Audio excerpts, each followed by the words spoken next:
चले हाथ कर दिया करूँ, बंदी कर दिया। हाँ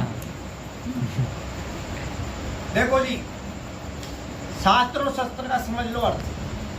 शास्त्र शब्द को जब आप लिखेंगे तो उसमें से एक डंडा निकाल दो आप क्या निकाल दो, तो क्या रह जाता है।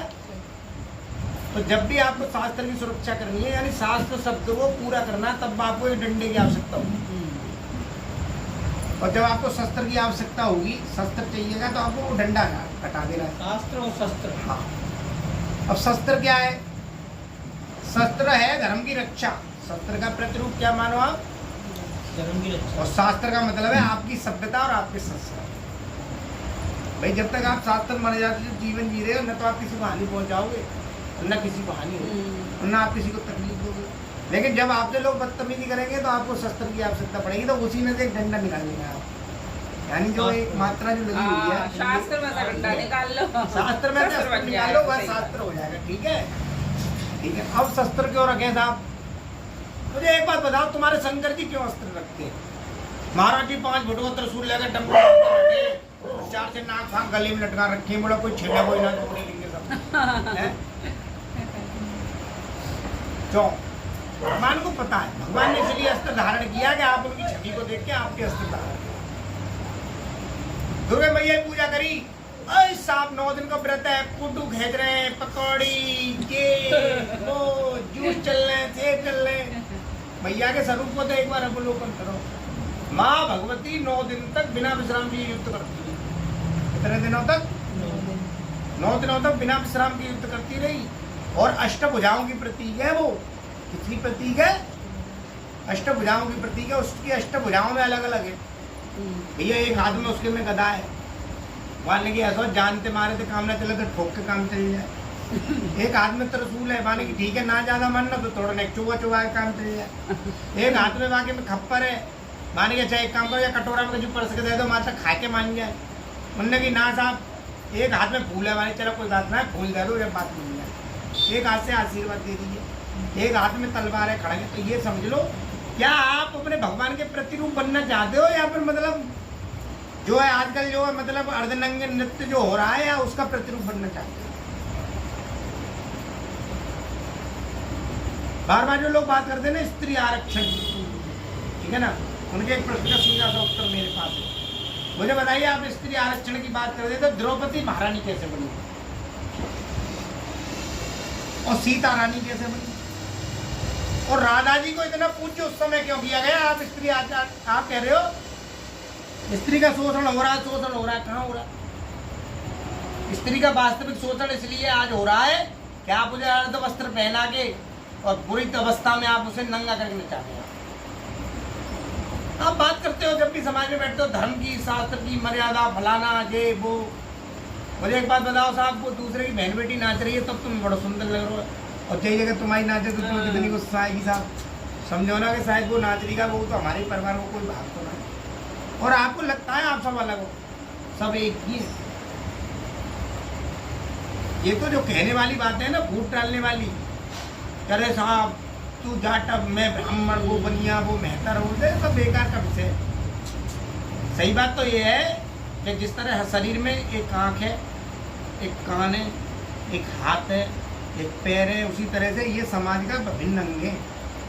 अगर कोई भी एक भी अंग प्रभावित होता है पूरा समाज प्रभावित होता है। तो ये बड़ी समझने की बात है। अब शास्त्र के शस्त्र क्यों रखे था? भाई साहब आज से सबसे निवेदन है, एक एक पत्र अपने गल्ला के रखो 100%। पंडित जी क्या कह रहे हैं वो बात बाद में सुनो, पहले खुद हिसाब लगा के देखो, बोले सही बोल रहे महाराज के गलत बोल रहे। क्यों?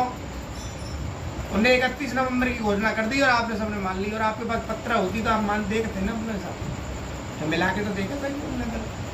दूसरी, जब तक आप शस्त्र नहीं रखेंगे तब तक आप धर्म की रक्षा नहीं कर पाएंगे।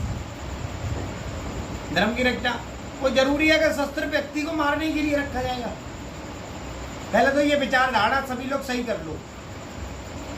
शस्त्र कभी व्यक्तियों को मारने के लिए नहीं रखा गया, शस्त्र तो केवल असुरों को मारने के लिए रखा। आप मुझे बताइए, माँ भगवती ने कितने अच्छे मनुष्यों का वध किया? मारे तो महिषासुर, सुम्म निसुम्म, चंडमुंड जैसे राक्षस मारे। शंकर जी ने राक्षस मारे। भैया शंकर जी ने कौन सा आदमी मार दो? हनुमान जी ने साहब कौन मारो? वो तो साधु संत के तुम रखवारे, असुर निकंदन नाम में उन्होंने भक्तन की रक्षा होती। तो एक बात समझ लो, जो भी आपके पास पशुता से व्यवहार करेगा, दुष्टता से व्यवहार करेगा या राक्षसत्व से व्यवहार करेगा, उसी के लिए तो अस्त्र है। दूसरा, आप कृष्ण को देखिए साहब, कृष्ण ने जीवन में बहुत कुछ छोड़ा, लेकिन वो रण क्षेत्र में भी सुदर्शन लेके गए।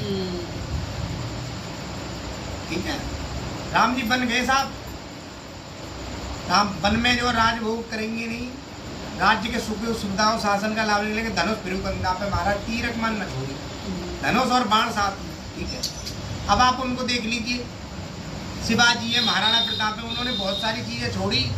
महाराणा प्रताप को घास की रोटियां खानी पड़ी, लेकिन उन्होंने अस्त्र त्याग नहीं किया। इसलिए आप जब तक पीटे जाओगे, जब तक टूटे जाओगे, जब तक तोड़े जाओगे, जब तक तुम्हारे हाथ में अस्त्र नहीं होएगा। जिस दिन से तुम्हारे हाथ में अस्त्र आ जाएगा, उस दिन के बाद ये राजनीतिक लोग भी तुम्हें सलाह देने आते हैं, ये सलाह देना ही बंद कर देंगे।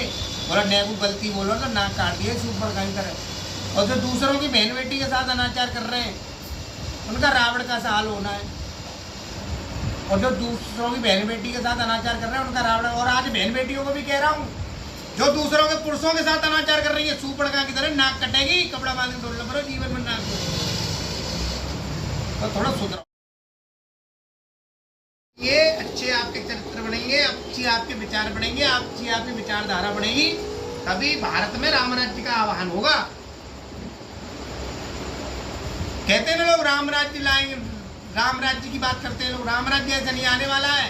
राम राज्य ने तो बीजेपी को वोट दे के आने वाला है, न कांग्रेस को जिता के आने वाला है, न समाजवादी पार्टी को जिता के आने वाला है। नहीं भैया, राम राज्य में तो थी नहीं ये चीज। राम राज्य का तो राजनीति से तो कोई लेना देना ही नहीं है, ये तो केवल आपको बहकावे की राजनीति सिखाई जा रही है। इस बार आप सभी एकत्रित हुए, आपने 31 तारीख का विरोध किया। आज न्यूज में, समाचार में ये मेरे पास सूचना है कि 1 तारीख की छुट्टी घोषित कर दी है भारत सरकार ने दीपावली की। तो समझो एक बार